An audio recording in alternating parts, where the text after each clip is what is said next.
Hi friends, welcome to the Prateesha simple recipes. ఈరోజు ఇంట్లోనే cabbage pakodi ఎలా చేయాలో చూపిస్తానండి. ఇందుకోసం ఒక బౌల్ తీసుకొని సన్నగా తరిగిన క్యాబేజీ ముక్కలు ఒక కప్పు తీసుకొని ఒక 4 స్పూన్లు శనగపిండి అయితే ఒక 2 స్పూన్లు కార్న్ఫ్లోర్ యాడ్ చేసుకోవాలండి. తర్వాత కొంచెం కారం, సాల్ట్, పసుపు, మీకు కలర్ఫుల్గా కావాలనుకుంటే ఫుడ్ కలర్ యాడ్ చేసుకోవచ్చు. నేనైతే ఇక్కడ స్కిప్ చేసేసానండి. కొంచెం అల్లం వెల్లుల్లి పేస్ట్ కూడా యాడ్ చేసుకొని చక్కగా మ్యారినేట్ చేసుకోవాలండి. వాటర్ ఏం అవసరం లేదండి, క్యాబేజీలో ఉన్న వాటరే సరిపోతుంది.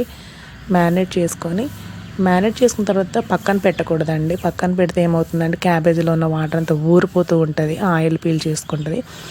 మ్యారినేట్ చేసిన వెంటనే డీప్ ఫ్రై చేసుకోవాలి. ఇంకా స్టవ్ ఆన్ చేసి ఒక ప్యాన్ పెట్టుకొని కడాయి పెట్టుకొని డీప్ ఫ్రైకి సరిపడా ఆయిల్ వేసుకొని మ్యారినేట్ చేసుకున్న ఈ క్యాబేజీ ముక్కల్ని చక్కగా ఆయిల్లో డిప్ చేసుకోవాలండి. డిప్ చేసుకున్న తర్వాత వాటంతా అవి పైకి తేలే వరకు కదపకుండా అలా ఉంచి అవి తేలిన తర్వాత చక్కగా గరిటెతో తిప్పుకొని పకోడీ వేసుకోవాలండి.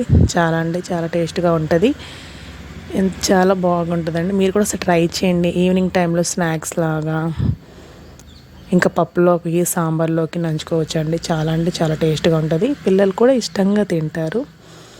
చూసారా ఎంత బాగుంది, ఎంత కలర్ఫుల్గా ఉన్నాయో. మీరు కూడా ట్రై చేయండి. ట్రై చేసి ఎలా ఉన్నా నాకు చెప్పండి. అంతే. సబ్స్క్రైబ్ చేసుకోండి. సింపుల్. Bye bye.